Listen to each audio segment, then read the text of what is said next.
اعوذ بالله من الشیطان اللعین الرجیم. بسم الله الرحمن الرحیم.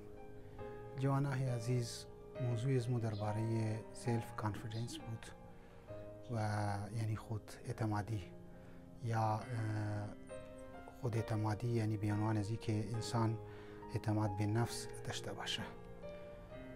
این پارت 3 هست. از این پیش ما 2 ویدیو در خدمت شما درباره خود اعتمادی مطالب پیش کردم. شما میتونید در چینل از ما او را ضرور توق کنین. امیدوارم که مطالبی که در خدمت شما میگم مفید ثابت شونه. امروز میخوایم درباره معنای خود اعتمادی مطالب پیش کنم و یک چند مختصر نکته درباره ازی که اسلام در باره چی نکته نگاه داره. اگر توق کنیم معنای خود اعتمادی یا معنای اعتماد به نفس یا سلف کانفیدنس، توق کنی معنایش که انسان مگه که به ذات از خود یعنی به از خود تکیه کنه و برای از خود دیپند کنه، برای اعمال از خود دیپند کنه، برای کردار از خود دیپند کنه.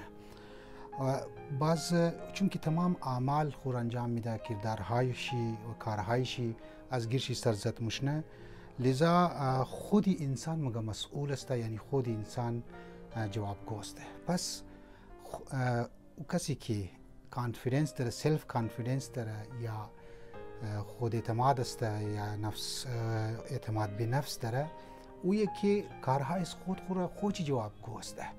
نه ای که فلان کس را برش بندازه، فلان رشته دار را بندازه، فلان دوست را بندازه. نه، انسان باید معنای اعتماد به نفس میگه که انسان به ذات از خود تکیه کنه، دیپند کنه. کامیابی ناکامیابی که در زندگیشی مشنه، او کاس شی، ریزن شی، سبب شی خود انسان است و اعمال خود انسان است. در معنای اعتماد به نفسی هم ده که چشم انتظار به دیگرها باید نداشته باشه، به دیگرها نداشته باشه که باید کمک کنه شیره، باید مدد کنه شیره، باید هلپ کسته کنه. لذا منتظر دیگرها کسته مگه باید نباشه. مطلب دیگه ای که درباره اعتماد به نفس شما باید آگاه شونی، اویه که اعتماد به نفس منی هر انسان موجود است و هر انسان کوشش کنه که این کمال را، یعنی بعضیا که امده درباره اعتماد به نفس گپ زده و سلف کانفیدنس گپ زده، گفته این یک کمال است و یک صفت خوب است که هر انسان میخواد رشد بده این کمال را. البته زولا به مومین گرنی که در منی سوسایتی شرایط و مشکلات ایجاد میشه، رکاوټ‌های در منی زندگی انسان مایه که این صفتی که مابین انسان موجود است و این میخواد رشد بده، نمیله که انسان پیش بره و این رشد بده و این باید انسان طرف از رکاوټان توجه بده که ما انشالله آینده طرفش توجه میدیم. بر هر فاکتورز داخلی و فاکتورز خارجی موجود است. حتی بعضی موقع که در منی یک طفل ریزه، یعنی تقریبا که 6 ماه مشه، 7 ماه مشه، بعضی 2 سال گفته، منیزم من و غیر کسته یک شناختی موجود است، یک آگاهی داره که یعنی ما و غیر.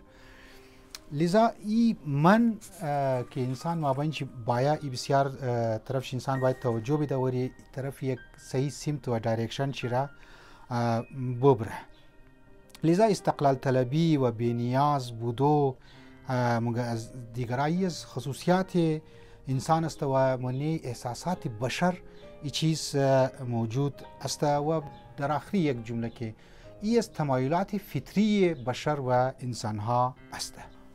عزیزانی محترم، نکته دیگه ای که شما باید طرفش توجه کنی، استقلال طلبی یا سلف کانفیدنس یا اعتماد به نفس، منی اسلام هم بسیار برش تاکید شده که ما در قبلی ویدیو هم ویدیوز در خدمت شما مطالب پیش کردم.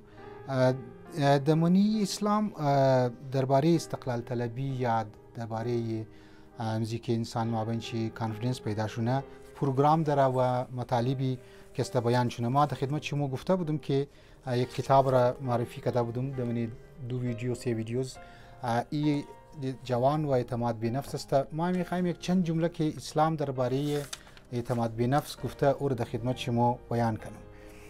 اسلام ما میگه که قرآن ما میگه که کل نفس بما کسبت رهینه. هر انسانی میگه در گروه عملی است که او انجام میده. هر انسان کار شی، هر انسان نتیجه شی در ازی وابسته است که او عمل را انجام میده. یعنی هر عملی که انسان انجام میده او خۆی پاسخگۆستە و خۆی جوابگۆستە نتیجەی کارچی دەمزوو عملچی وابەستە است. لذا اگر انسانها بر دیگر انسانها دیپند کنه یا یک جوان بره دیگر جوان زیاد دیپند کنه یا بره دیگر افرادهای معاشره دیپند کنه خانه نتیجهشی او نتیجه‌ای که دلخواهی که باید نصیب شونه او نصیبش نمیشه. البته در این سلسله که مو مشوره کنی که دوستای خو که فامیلی خو که بابا و مادر پدر خو که کلان خانی خو که دیگه اکسپرت او د جای خو او فعلا موضوع زمونیه لیکن بهر حال انسان باید عمل کو انجام میده او نتیجهش میگرنه. بعض قرآن ما میگه که لیس للانسان الا ما سعى، یعنی برای انسان نیست مگر اینکه او کوشش کنه سعی کنه، یعنی خودی سعی کنه خودی تلاش کنه خودی مهنت کنه خودی هارد ورک کنه تب جا که انسان دمزو مقصد خو هدف کو میرسه. و این آیت تقریبا دمزو معنا میده که مو شمور یک اعتماد به نفس را مو شمور درس میده. بعض امام علی علیه السلام ما میگه که قدر الرجل علی قدر همته، هر چقدر همت یک شخص یا همت یک مرد یا انسان زیاد باشه قدرشی اهمیتشی هم زیاد است. همت بلند اهمیت انسان را بلندتر مونه. من یک سوسایتی من یک معاشره کسی که همتی بلند داشته باشه او کامیاب است و دیگران هم او را بسیار د خوب نظر توغ مونه. قیمت شخصیت افرادها به همت از ناسته، خصوصا انسانی که بر ذات از خود خو دیپند کنه.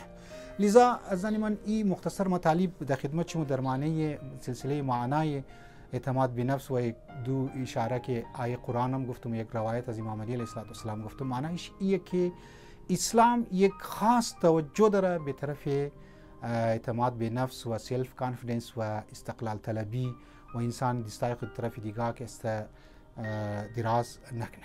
و ای که بعضی ما اعتماد به نفس را یا سلف کانفیدنس را فقط مربوط و محدود مونه به یورپی ممالک یا دانشمندان غربی ای صحیح نیه. هرچند که اونا کار کرده جای خو قابل ستایش است، قابل احترام است، لیکن 1400 سال پیش دین اسلام درباره ازی چیزم مطالب پیش کده.